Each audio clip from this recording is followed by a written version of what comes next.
Il semble que de plus en plus de personnes se montrent perplexes envers l'état de notre démocratie. Les critiques vont dans toutes les directions, mais pas de doute, la classe politique et plus largement la vie politique dans son ensemble est remise en question. Certains observent une recrudescence du cynisme. On met alors en cause les excès du libéralisme, une montée de l'individualisme au détriment des intérêts collectifs, etc. À ce sombre tableau s'ajoute le rôle des médias, traditionnels ou numériques, qui contribuent, selon certains, à construire un monde plus stratégique et calculateur. Professeur titulaire et directeur général de l'École nationale d'administration publique, l'ENAP, Nelson Michaud s'intéresse de près à ces questions liées au sens de la vie politique. Et c'est Nelson Michaud, le politologue, que j'ai le plaisir de recevoir aujourd'hui à l'émission.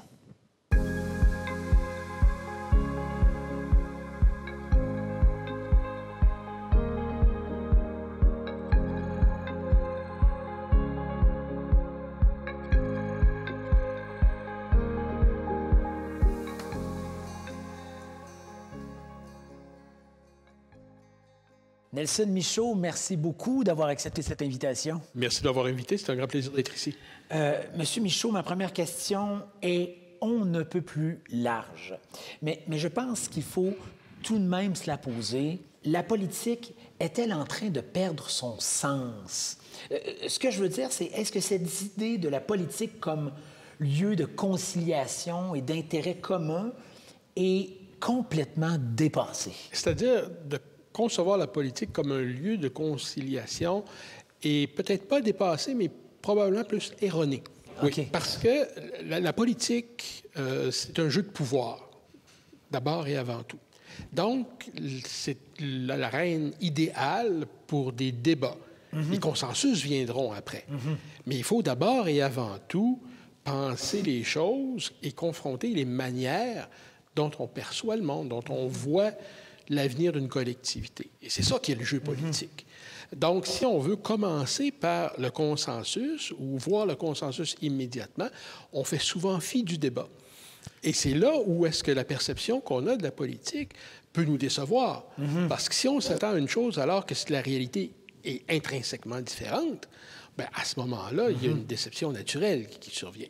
Voilà, je comprends. Donc, autrement dit, le point de départ, c'est d'abord débattre. Vous avez dit jeu de pouvoir. C'est central, ça, à la politique. Absolument, absolument. Parce que si on y avait une seule réponse à la question qu'on se pose, ce serait facile. Oui. Mais des gens arrivent avec des expériences différentes, avec des volontés différentes, avec des visions du monde qui sont différentes, des valeurs différentes. Et nécessairement, les réponses que ces personnes différentes vont apporter vont aller dans toutes sortes de directions. Avant d'arriver au consensus, il ne faut pas nécessairement trouver un gagnant. Et c'est un peu ce que je déplore quand on associe débat et gagnant. Le gagnant d'un débat, c'est la communauté, parce qu'on a réfléchi collectivement à quelque chose. Quand on regarde, par exemple, à la fin de 2015, en fait, du milieu à la fin de 2015, pratiquement, on a eu une longue campagne électorale. Exactement. On a eu plusieurs débats entre les chefs. Et qu'est-ce que les analystes disaient à la fin du débat? Qui est-ce qui a gagné? Il n'y a pas eu de chaos. C'est pas tout à fait l'essence de la politique d'avoir un chaos, absolument. C'est un sport extrême, parfois, la politique, mais peut-être pas à ce point-là. De sorte qu'il faut véritablement donner les assises voulues à une progression de la pensée. C'est un peu ça, le jeu de la politique, confronter des idées, faire en sorte que les tenants de différentes façons de faire mettent au grand jour la manière dont ils voient les choses. Et collectivement, un choix s'établira. Et quand on parle du pouvoir, je veux dire, plusieurs personnes, et je sais que les gens qui nous écoutent se disent certainement ça de temps en temps, tout ce que veulent et tout ce que cherchent les politiciens, dans des contextes de campagne électorale particulièrement, c'est justement le pouvoir. Mais donc, ce que vous dites, c'est tant mieux, c'est tout à fait normal. Bien, c'est tout à fait normal, parce que sans le pouvoir, excusez le pléonasme, on ne peut pas réaliser un programme politique. On ne peut pas mettre de l'avant des idées. Ça. Et le rôle de la démocratie, ce n'est pas d'avoir immédiatement la réponse que l'on souhaite et que si dans la journée ou là ou la semaine, on n'a pas eu ce qu'on voulait, on change. C'est de donner du temps à un groupe de personnes qui ont un agenda à proposer, de mettre des choses de l'avant. Ouais. Et dans notre système, c'est à peu près 4 ans. Exact. Parfois Oui, plus tout à court quand fait. on a des gouvernements minoritaires. Voilà, exact. Mais un terme de 4 ans, à peu près, nous permet justement de voir comment une équipe va évoluer. Puis au Oui. bout de 4 ans, si la population n'est pas satisfaite, là, la règle démocratique entre en jeu et puis on Exactement. change d'équipe. Voilà. Et j'imagine que c'est à ce moment-là, justement, que s'insère cette idée de gouverner collectivement, d'intérêt collectif à partir de là. C'est là où on atteint davantage cet objectif-là. Effectivement. Mais encore là, il y a un équilibre. En politique, on marche toujours sur un fil de fer tendu. Et les questions d'équilibre sont primordiales. L'équilibre qu'il faut atteindre ici, c'est entre le programme pour lequel on a été élu, les choix qu'on a soumis à une population et le fait qu'on doive aussi écouter. On dit souvent que la démocratie, c'est s'assurer qu'il n'y ait pas une tyrannie de la majorité. C'est-à-dire que ce n'est pas parce qu'on a une majorité qu'on peut se permettre de tout faire. Non, tout à fait. Mais Exactement. d'un autre côté, il ne faut pas que la démocratie devienne la tyrannie de la minorité. Parce que là, on s'en va dans toutes les directions. Et quand les autres nous regardent, parce qu'entre nous, on peut trouver ça intéressant d'avoir un pluralisme d'idées sur la table et d'avoir à choisir presque à tous les matins en se levant un nouvel agenda. Mais économiquement, les joueurs économiques aiment mieux la stabilité, c'est connu. Non seulement les nôtres, mais ceux avec qui les nôtres font affaire. Si on regarde en termes purement politiques aussi, en termes d'alliance politique, en termes d'appui politique, d'un niveau plus macro, au niveau de la géopolitique, c'est aussi nécessaire de voir venir les choses. Donc, il faut qu'il y ait une certaine pérennité, pas une pérennité absolue, mais une certaine pérennité dans les idées pour permettre à l'agenda politique de se matérialiser. Dans la réalité, aujourd'hui, en 2016, justement, c'est peut-être plus complexe. Du moins, certains trouvent que c'est plus complexe qu'avant, en partie à cause on pourrait dire, de l'effritement du tissu social ou du moins de la complexité de nos sociétés. C'est un moyen défi de trouver des terrains d'entente à ce moment-là.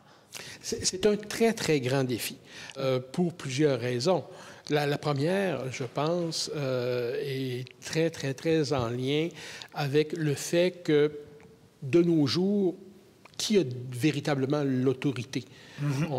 Surtout dans une société comme au Québec, qui est justement une société très consensuelle, une société qui a rejeté plusieurs formes d'autorité au cours des 50 dernières années, bien, de dire qu'un leader politique a l'autorité pour mettre son programme en œuvre, pour appliquer des choses, ça va un peu à contre-courant d'une dynamique qui est de plus en plus présente. Parce qu'un autre facteur qui entre en ligne de compte, et c'est aussi un peu en lien avec l'autorité, c'est toute la question des informations qui nous sont livrées de toutes parts. Bien, justement, on va en parler, justement, des médias et de la place de l'information, etc. Je sais, on les pointe du doigt parfois. Est-ce qu'on peut dire qu'aussi l'image qu'on a de la vie politique et la vie politique en général, la tendance, puis des fois les problèmes, les lacunes qu'on y voit, c'est un peu aussi la faute aux médias? Est-ce qu'on pourrait dire ça comme ça? Est-ce que c'est exagéré? Bien, jouer de la faute dans ce cas-là, je pense que c'est... En tout cas, moi, je ne suis pas à l'aise avec ça. C'est pas comme ça qu'on le dirait. Moi, je le vois pas du tout comme ça, parce que la personne a une responsabilité de s'informer. Oui. Et si l'information dont elle dispose n'est pas adéquate, bien, c'est la responsabilité de la personne d'aller voir ailleurs s'il y a de la meilleure information qui existe. Ceci étant dit, avec les pressions qui existent dans le monde médiatique, c'est sûr que parfois les coins sont tournés un peu ronds. Ça arrive. Oui. Mais encore plus important, je dirais, c'est encore un autre vieux proverbe, que les gens heureux n'ont pas d'histoire. Oui. C'est vrai. Quels sont les politiciens qu'on met en exergue? Oui. Ce ne sont pas ceux qui réussissent de très bons coups. Oui. On va rapporter le bon coup.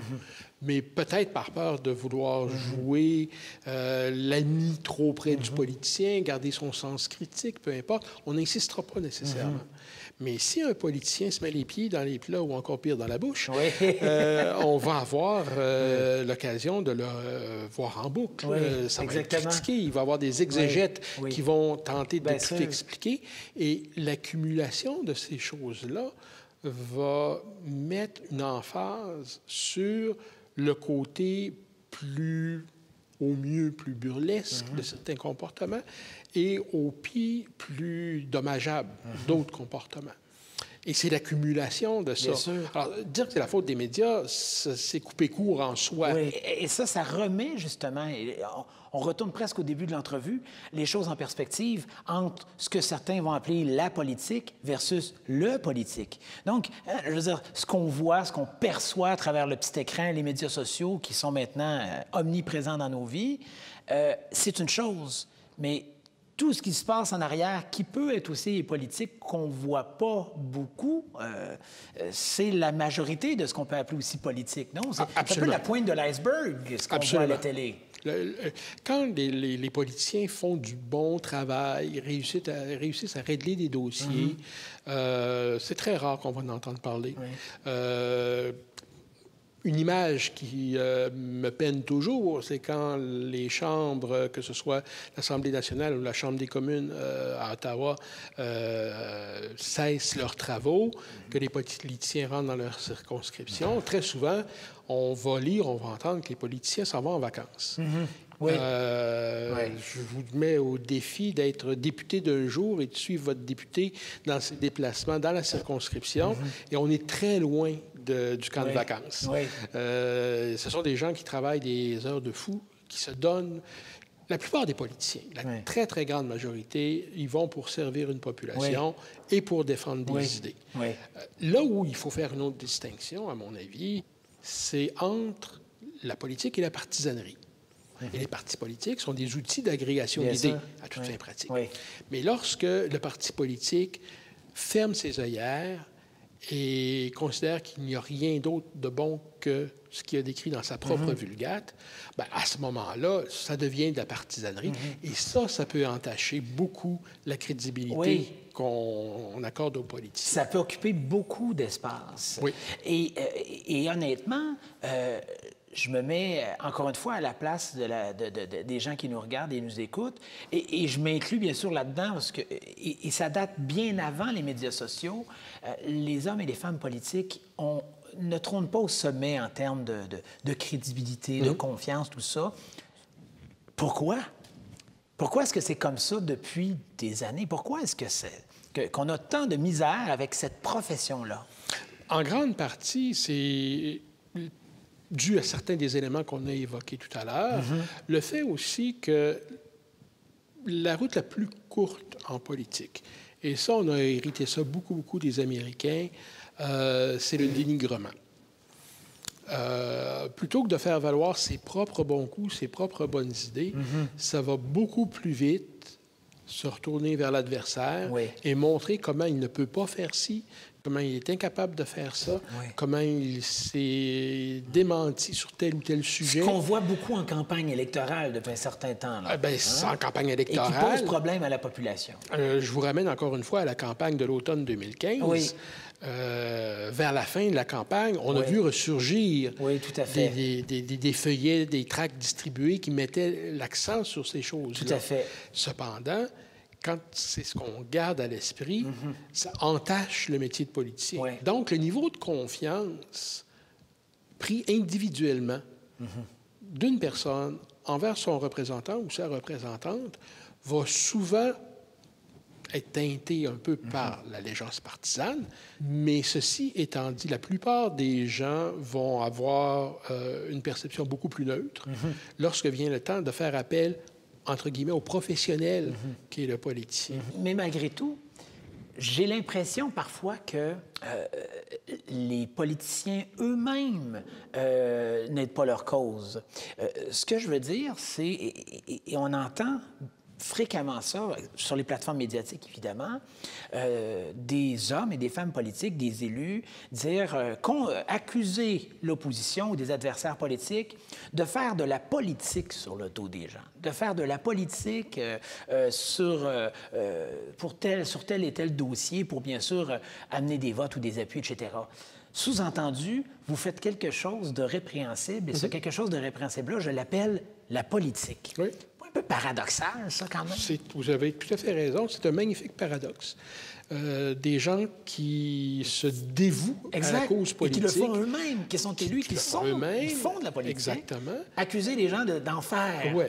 Certains vont avoir, je dirais, la délicatesse de parler de petite politique pour nuancer le propos. Oui. Mais c'est un fait que de dire « Ah, c'est de la politique avec un... » Sous-entendu, c'est sale, c'est pas correct, c'est pas bien. Non, ça, je pense que individuellement et collectivement, je ne vois pas le jour où on prendra le recul voulu pour cesser ce genre d'interpellation.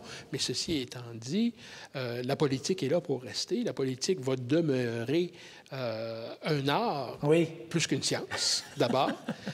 Donc, on ne peut pas apprendre à être politicien, on devient politicien. Il y a des gens qui sont bons communicateurs, qui ont des réflexes rhétoriques, donc ils vont partir avec un petit avantage.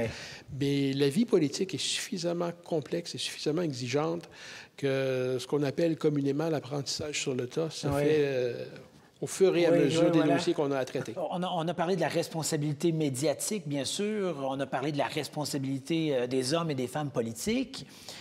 Mais il y a la responsabilité des citoyens aussi. On a une part de responsabilité. D'un certain sens, on fait aussi notre politique. On fait partie de la politique. Et de plus en plus. Ah oui? De plus en plus. Vous regardez aujourd'hui les gens qui ont des demandes. Le nombre de groupes de pression qui existent. C'est vrai. Ça a augmenté de façon exponentielle. Chacun a un agenda. Chacun souhaite voir ses idées triompher. On l'évoquait plus tôt. On est dans le contexte de l'instantanéité. Oui. On souhaite avoir satisfaction très rapidement. Donc, on est politique parce qu'on défend nos idées et on souhaite qu'il y ait le pouvoir suffisant pour mettre en marche les rouages qui nous permettront d'obtenir ce qu'on souhaite avoir. Plus souvent individuellement que collectivement. Certains le font encore collectivement, beaucoup le font individuellement. Donc, il faut absolument que les gens soient conscients, soient à l'aise et acceptent qu'ils sont des acteurs politiques. Est-ce que ça veut dire qu'on doit aller à la démocratie directe? Je ne le crois pas, parce que... Une forme très décentralisée, à ce moment-là. Oui, c'était exactement. Il y a tellement d'intérêts aujourd'hui que si on a délaissé le principe de démocratie directe il y a longtemps, alors que les intérêts étaient peut-être moins nombreux, moins diversifiés, on a cru bon alors de les mettre ensemble autour de certains grands axes. Il me semble que c'est encore plus vrai aujourd'hui, parce qu'autrement, on aurait une société qui serait complètement éclatée. On n'aurait jamais les ressources suffisantes pour répondre à l'ensemble des demandes. Donc, il faut que les demandes émergent comme étant des demandes qui satisfassent le plus grand nombre. C'est ce qu'on appelle le bien commun. Oui, tout à fait. Mais en même temps, on a l'impression, et encore une fois, on entend, on voit ça, et c'est peut-être aussi une perspective un peu cynique, mais quand même, que malgré la multiplication des canaux, malgré la multiplication des structures permettant d'entendre les revendications de tout un chacun, au bout du compte, l'électeur, l'électrice, n'a pas beaucoup de poids, pèse pas beaucoup dans la balance. Est-ce qu'on entend? Qu'est-ce que je vais changer, moi, petit Emmanuel, dans mon salon? Qu'est-ce que je peux bien faire? Je peux pas faire grand-chose. Beaucoup. Ah oui? Beaucoup. On regarde simplement, non pas la dernière élection fédérale, mais l'élection précédente. De 2011? Oui, OK, d'accord. Toujours au fédéral. Toujours au fédéral. Lorsque M. Layton a fait élire un nombre sans précédent de députés néo-démocrates. La vague orange. Ce qu'on a appelé la vague orange. Oui. Rappelons-nous ce qui a été dit le lendemain de l'élection. Jack, ça semblait un bon gars, j'ai voté pour lui, mais je voulais lui donner une chance. Et plusieurs personnes pensaient que leur vote, justement, serait sans conséquence, pensant que les trois partis habituels, les libéraux, les conservateurs, le Bloc québécois, se répartiraient la tarte politique du Québec en très grande partie. Mais on s'est aperçu que l'addition de ces petits choix-là a amené quelque chose qui était sans précédent au Québec. Oui, c'est vrai. Parce qu'avant cette vague de députés néo-démocrates, il y avait eu un néo-démocrate au Québec, Phil Edmundston, lors d'une élection complémentaire à la fin des années 80, et puis il n'avait même pas été réélu lors de l'élection générale suivante. Oui. Alors, on ne pouvait pas parler d'un parti, mais il y avait évidemment M. Mulcair qui avait été élu en Outremont. Tout à fait, voilà. Mais donc, des gestes individuels ont amené une réponse que personne n'avait vu venir ou à peu près. J'aimerais qu'on s'attarde juste un petit instant sur le Québec de façon particulière, mais particulièrement sur la question de comment est-ce qu'on peut procéder le changement et comment est-ce que le changement peut s'incarner dans un certain sens à l'intérieur de la population et collectivement. Je me réfère ici à un livre de Robert Bernier, Les défis québécois, conjoncture et transition, dans lequel vous avez écrit la préface. Et en référence donc à la nécessité de trouver de nouvelles façons de faire, progresser le Québec, vous dites: est-ce à dire que nous devons nous engager dans une nouvelle révolution tranquille? Il serait difficile et probablement très décevant de reproduire à l'identique cette vaste expérience sociale et ce large virage économique. Les résultats seraient sans aucun doute pâles en comparaison des hautes espérances que nous placerions dans l'exercice, le goût de l'instantanéité et la nostalgie aidant. J'ai trouvé ça fascinant. Je me suis dit, au fond, est-ce que c'est pas ça un peu le problème? Est-ce qu'on ne veut pas toujours recréer des moments forts de l'histoire, de notre histoire, par exemple, pour faire référence à la Révolution tranquille, et des histoires qui, avec le temps, bien sûr, se sont magnifiées et qu'on ne peut pas de toute manière recréer? Est-ce que c'est pas ça un peu le problème? C'est une partie du problème, effectivement, parce que lorsqu'on traverse des moments marquants, on souhaite toujours les recommencer. Oui. Quelque chose d'aussi banal que des vacances inoubliables, c'est donc dur de rentrer au bureau le lundi matin après. On a tous vécu ça. On a tous vécu ça. Et c'est vrai dans la vie publique aussi. Lorsqu'une société fait des changements et considère que c'est un changement pour le mieux, on veut, si possible, que ça se reproduise à nouveau. Est-ce que c'est possible présentement de refaire une révolution tranquille? Je ne le crois pas, parce que on est parti d'un point qui avait été profondément modifié en soi à la suite de la Deuxième Guerre mondiale. Voilà. Dans les 15 années qui ont suivi la Deuxième Guerre mondiale, on a eu des changements économiques majeurs, on a eu des changements sociaux majeur. Pas juste au Québec, hein? C'est pas juste au Québec. La différence qu'il y a eu au Québec, c'est que des acteurs sociaux qui étaient très présents se sont retirés pour faire place à un nouvel acteur social. L'Église, qui était dans tous les services sociaux, qui était dans les services d'éducation, dans les services de santé, est sortie par la porte de côté pour laisser rentrer par la porte d'en avant l'État. Oui. Est-ce qu'on a besoin de refaire tout ça aujourd'hui? Je ne crois pas. Et à l'inverse, encore moins. Est-ce qu'on doit aller vers une bonification de ce qu'on a? C'est sûr, on veut toujours s'améliorer. Mais est-ce que l'amélioration doit passer par un grand vent de changement comme on a connu? Dans un premier temps, ce serait très difficile parce qu'on a continué à changer. Le changement s'est accéléré, donc il a déjà fallu le suivre. Tandis qu'entre la fin de la Deuxième Guerre mondiale et les années 60-70, là, ça a vraiment été un saut dans le temps qu'on a effectué. Monsieur Michaud, en terminant, si on se place d'un point de vue optimiste, y a-t-il quand même des indicateurs qui viennent plutôt démontrer la dimension noble et enrichissante de la politique, qui viennent un peu donner là, un contresens, un contrepoids au message plus cynique ou plus négatif, la perception plus négative qu'on a de la politique en général? Il y a plusieurs signaux qui existent. Et il faut les voir et accepter de les voir. Il en existe. Oui, il en existe. Il en existe plusieurs. Si nos sociétés ont évolué comme elles ont évolué, imparfaitement, j'en conviens, il n'y a rien de parfait. Mais si nos sociétés ont évolué comme elles ont évolué en très grande partie par le jeu qui existait entre les pressions sociales et la capacité des institutions de canaliser ces pressions sociales-là.